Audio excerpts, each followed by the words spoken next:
Hi, I'm Leanpub from Leanpub, and in this episode of the Front Matter podcast, I'll be interviewing Wim Deblauwe. Based in Belgium, Wim is a freelance Java developer who's been working mainly with Java and Spring for the past 25 years. He has developed and designed various software projects that have seen deployments worldwide. You can find him on Twitter at Wim Deblauwe and check out his website at wimdeblauwe.com. And you can also find him on Mastodon. Wim is the author of the Leanpub book, Modern Frontends with HDMX. Use HDMX with Spring Boot and Thymeleaf to build dynamic and interactive web applications. In the book, Wim explains the revolutionary promise of HDMX, a technology that redefines front-end development. Written for programmers, the book will help you master HDMX alongside Java, Spring Boot, and Thymeleaf, transforming the way you build web interfaces. In this interview, we're going to talk about Wim's background and career, professional interests, his book, and at the end, we'll talk a little bit about his experience as an author. So thank you very much for being on the Leanpub Front Matter podcast. Thank you, Len. Thank you for having me. I always like to start these interviews by asking people for their origin story. So I was wondering if you could talk a little bit about where you grew up and how you found your way into a career in building web applications and writing books. Sure. So I live in Belgium, as you mentioned. I started with computers quite early. I think it's one of the things my father saw already in the time. It was like the time of the Commodore 64, things like that. We had that at home, and he knew that was a kind of the future, and so we got to play with all that stuff. We always had computers growing up, and then suddenly the internet came bit by bit, or literally bit by bit at that time, because the modems were very slow compared to now. And then I graduated. In fact, in the year 2000, I graduated as an engineer. I was then already very much interested in software. I wrote a bit of things on the side, and I started my career at a big company here in Belgium. Had a really good experience there. They really taught me a lot about programming. They helped me grow. I had several other jobs as well that helped me grow.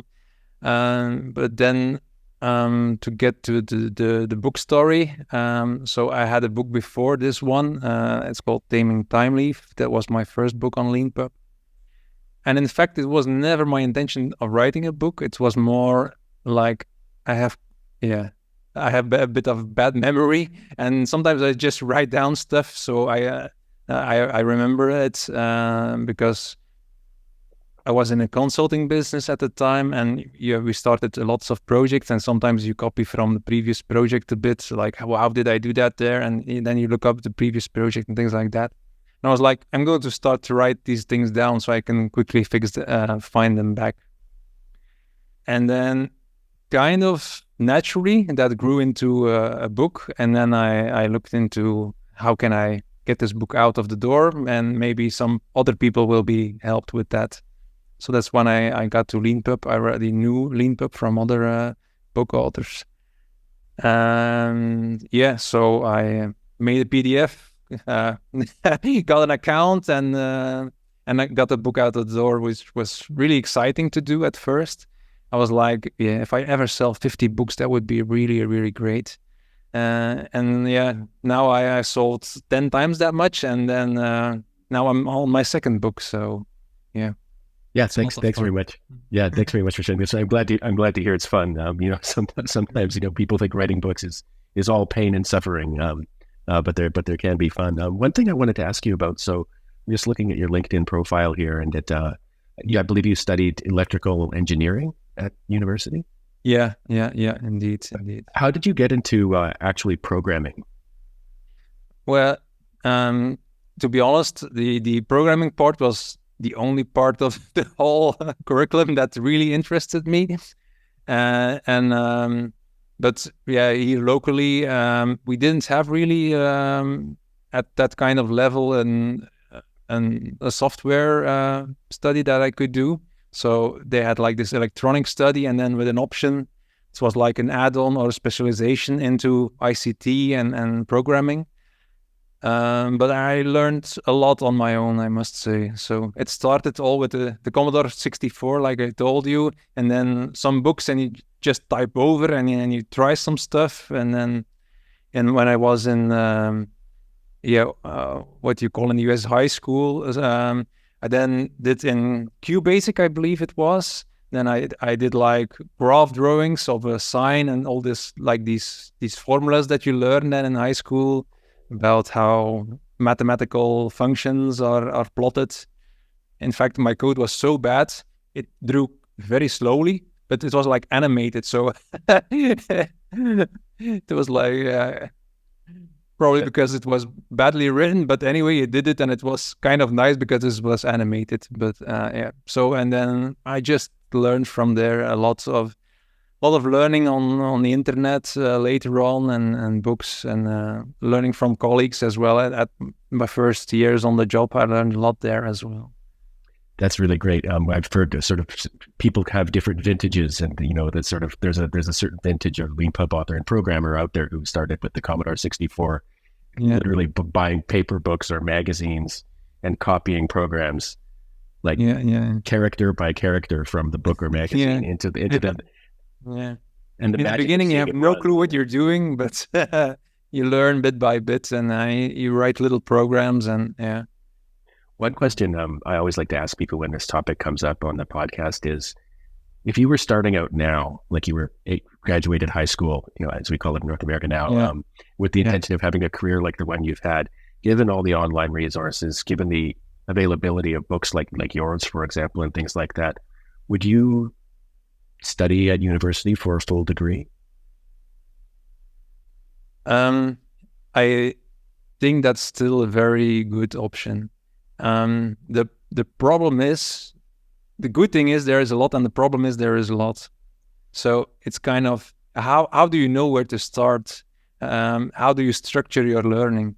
I think that's very difficult. You can watch YouTube tutorials for hours and days on end, but maybe not really learning, or you just skip from a tutorial that's way above your current skill level to something that's maybe too easy. And if you just watch and never do, then I think a university will do that to you. It will bring structure, and it will force you to really program. And you can only learn by doing in programming, I think. You need to read and then apply it. So I think that's still a very good option, in my opinion. Yeah, thanks very much for sharing that. I very much agree about the structure aspect of education. It also ties into why I think a book is also very good compared to, I also have my website and some blog posts, and I put things there. I also see the book more as like the structured learning path compared to the things I share on the blog, which are more like bite-sized, small tips, things like that. Also very interesting. But if you really want to learn, I think a structured approach like a course or a book is probably better to really advance your skills. Yeah, and you often, it's sort of like, it ought to go without saying that you don't know what you should begin with because you haven't been on the journey yourself yet.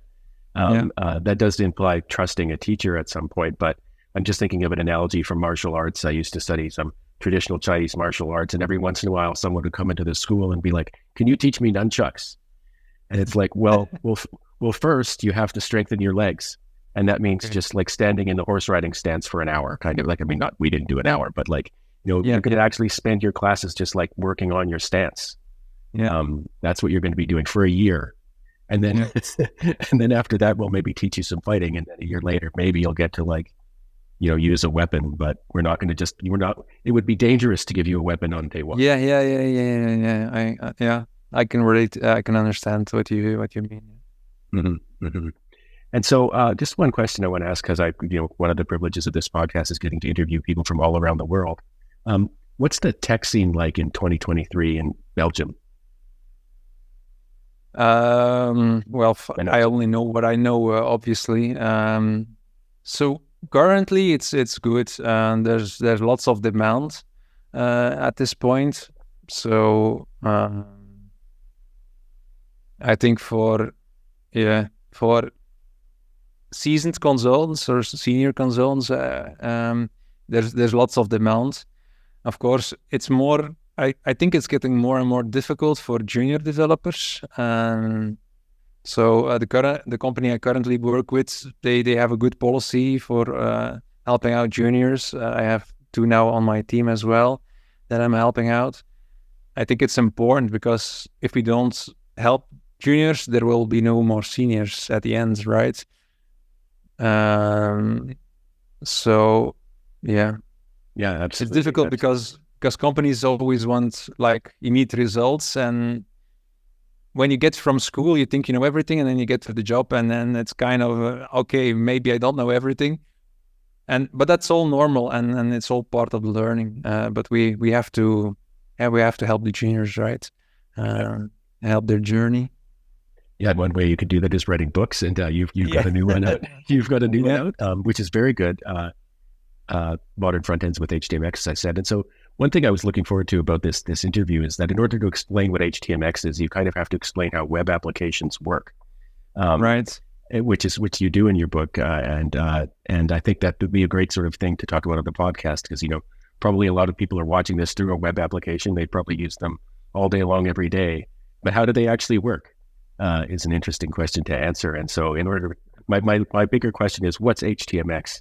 But let's say you were going to start explaining it to someone who doesn't know anything about how computers work. Where would you start? That's a big jump, obviously. Yeah.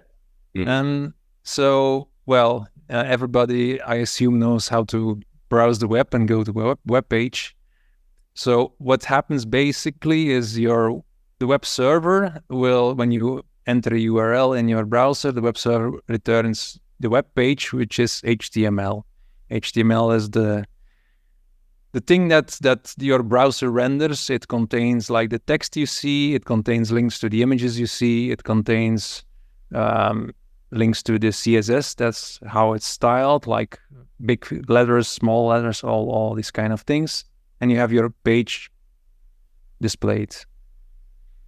What HDMX allows you to do is replace, in fact, parts of the page with other HTML. So when you click on something, it will dynamically swap it out to other HTML. So you get kind of an update. A very typical example of this is like if you scroll Facebook or any kind of social site, as you scroll down, more content appears at the bottom. So it kind of dynamically injects that new image, that new text, and the new post, these kind of things. And HDMX makes it really easy to implement that without having to write tons of JavaScript to do that. So HDMX can work with any backend. Now my book primarily focuses on Java and Spring Boot and Thymeleaf, because that's what I've been working with for the last 20 years and so. But HDMX can in fact work with any backend. So it can, if you're a .NET developer, you can also use HDMX. If you like PHP or Python or whatever backend, you can use that as well. So even those developers, they can certainly also check my book and learn how to integrate HDMX into the backend, and then just adjust the Java side of things to their own programming language. Yeah, so to try and put it in my I'm not pretending naive terms. So on your end as a user, like you open your computer and you click on Google Chrome, what you're using is what web developers call the client. So that's the client that you have. And then the server is, like, you can imagine in the old days, it was like there might have been one machine sitting in a rack of a stack of machines, and that was another computer. But that computer has all the information that the service you're using wants to provide. And so when you do something like click a button on your client, that sends a message to the server that then sends back what you've requested. So it processes what you sent it, and then it sends you something back. Traditionally, and when you use server-side rendering, as it's called, with Thymeleaf, or in PHP or in .NET, it's the same. You will replace the full page. So let's say 10 years ago, it was normal that the whole page was refreshed every time you click on something. But now people expect more. They expect like fine-grained updates in the UI. Automatically, a notification appears on your web page when something happens, things like that. Or you go to a full JavaScript application to do that, like React or Angular. But that's a whole different software stack that you need to learn. And one of the drawbacks there is it changes so rapidly, like every 6 months, you have to relearn your skills there because everything changes so fast there.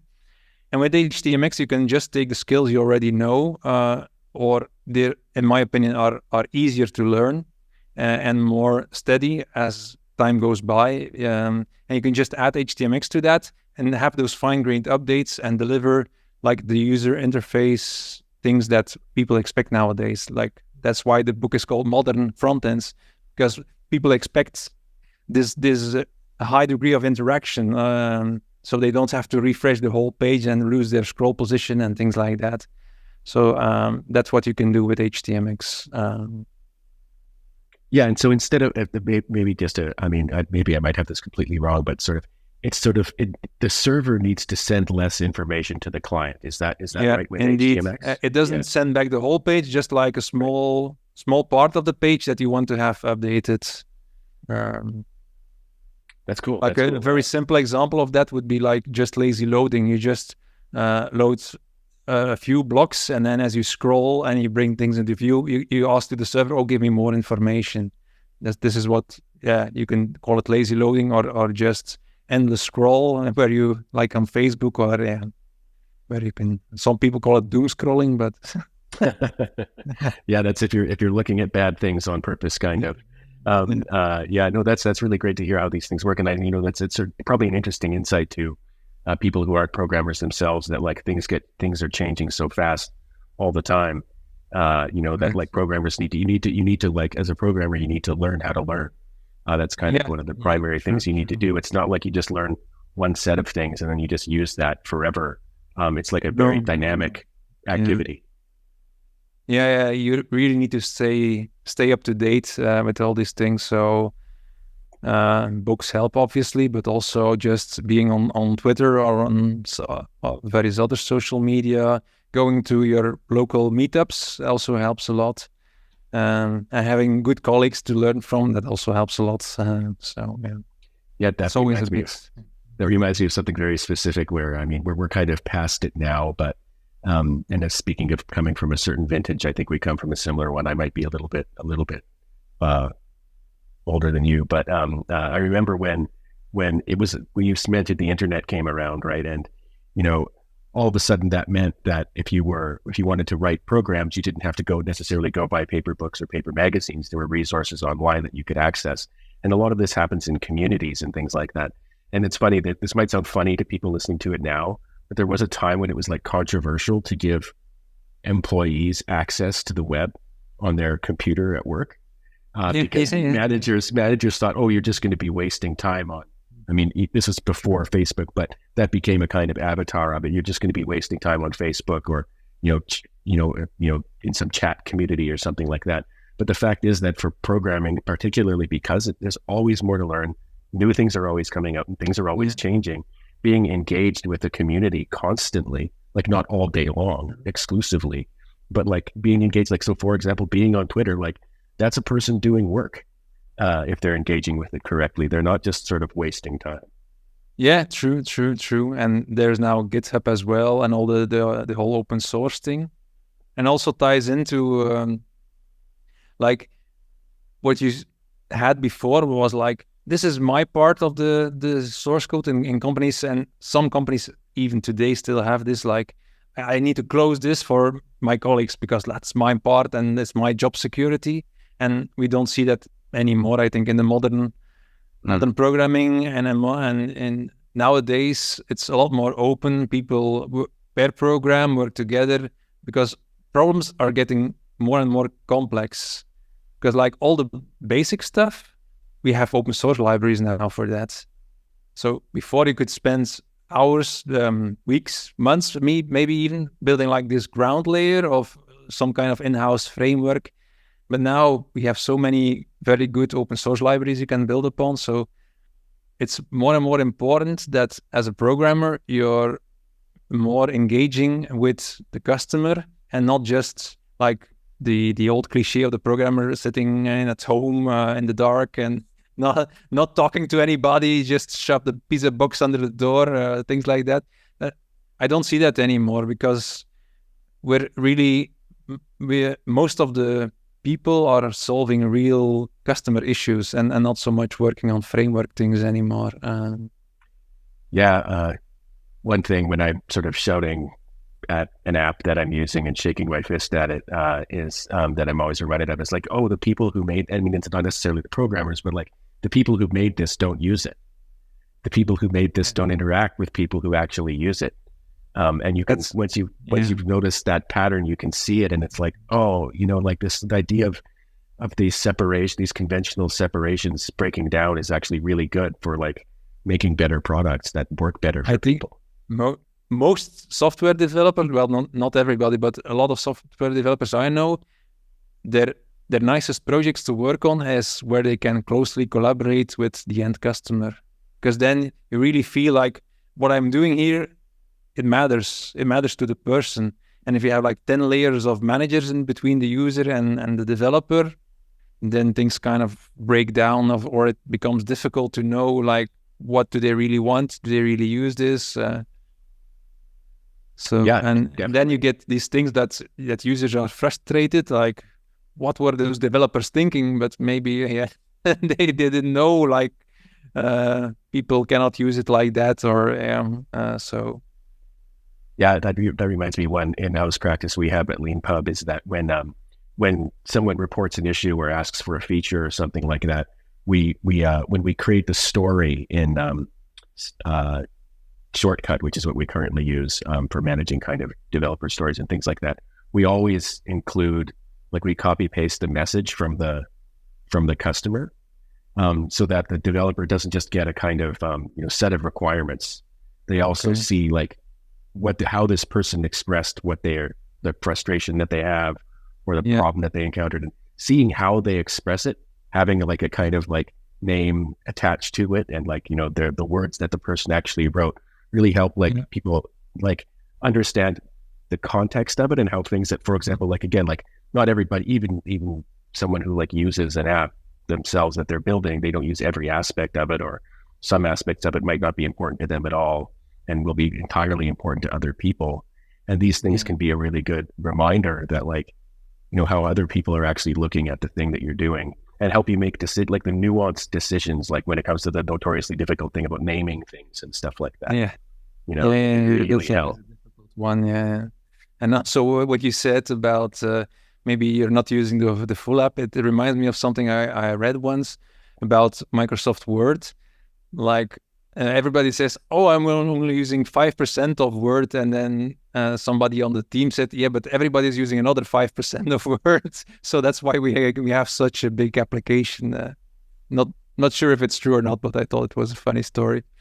Yeah, no, that's a good way of, that's a good, I don't know, that rationalization for how complicated Microsoft Word is. I could talk about Word all the time. One of the funny things we sort of experience at Leanpub, so on Leanpub, you can do what Wim does is you can create your ebook files however you want, use our upload writing mode to get up on our bookstore. And then you can, use all the other Leanpub features that we have that are sort of interesting, and some of them are unique in the world of self-publishing book platforms. But we also have our own writing modes where you write in plain text in a markup syntax called Markua.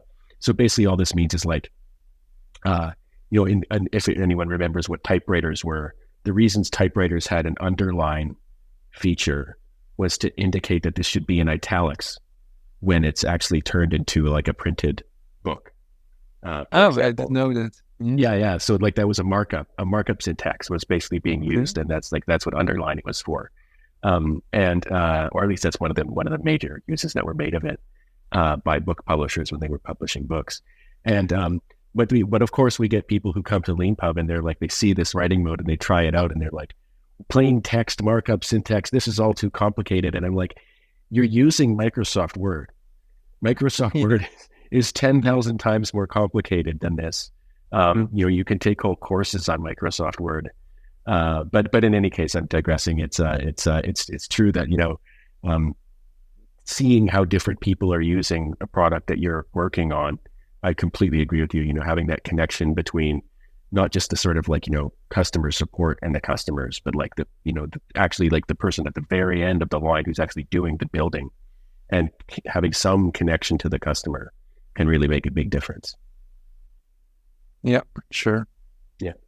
So moving on to talk a little, actually one last thing about, so go back to your book. So where did HDMX come from? How old is it?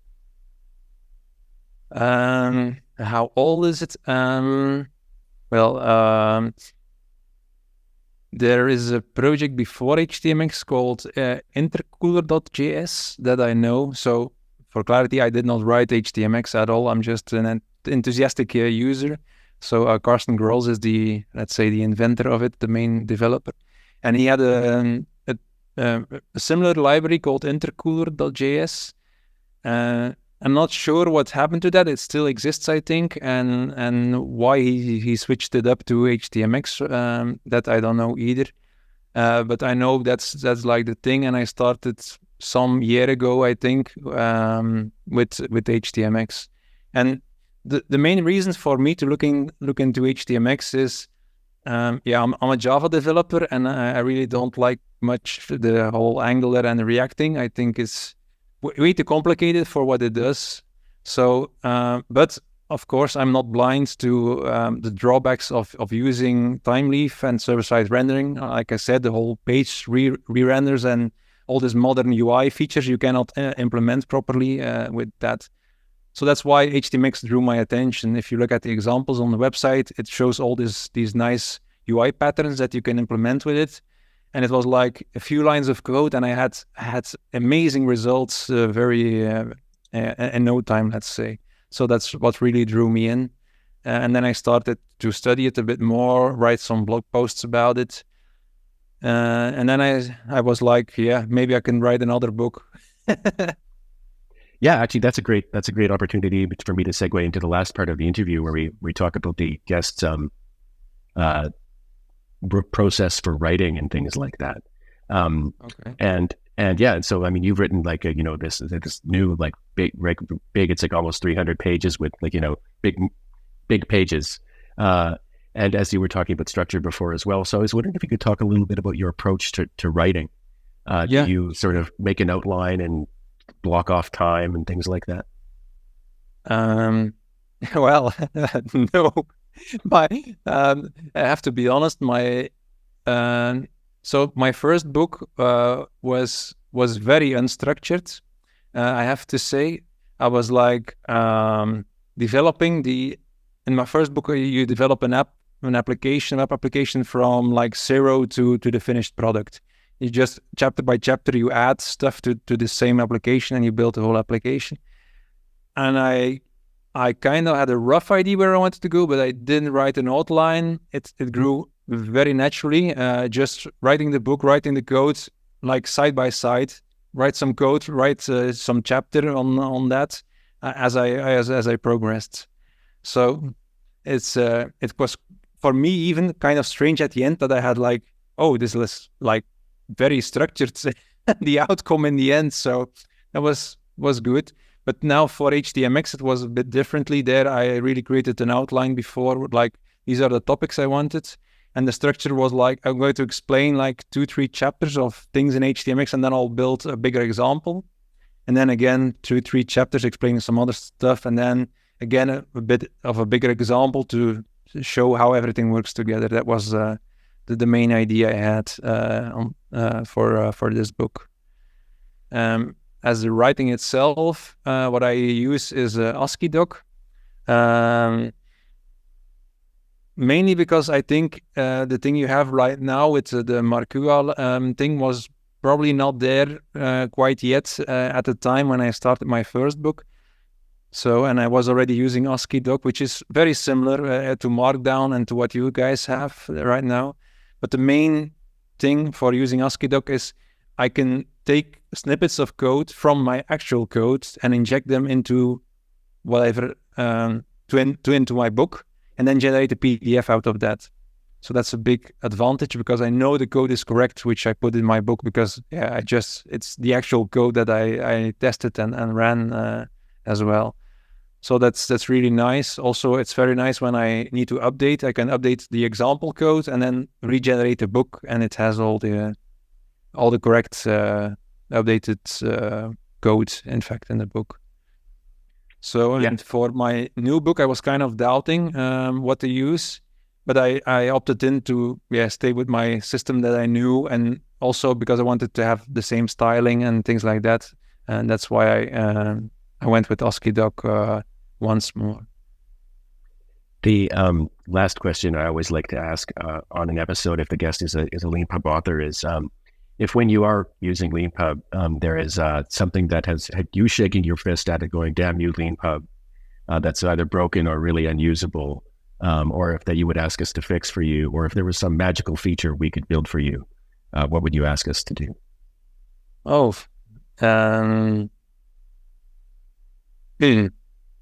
There's nothing really coming to mind right now. I think it's it's working. It's working good. Sometimes you need to search a bit in the menus, but there are many options and not things to set up. But usually I kind of quickly find what I need to have. This time it was also the first time doing like a bundle of my previous book and my current book. This was also a very nice experience, quite easy to do. So I'm a happy author on Leanpub, I must say. Okay, well, thank you. I mean, if you do ever think of anything, you've got my email address. Please just reach out and let me know.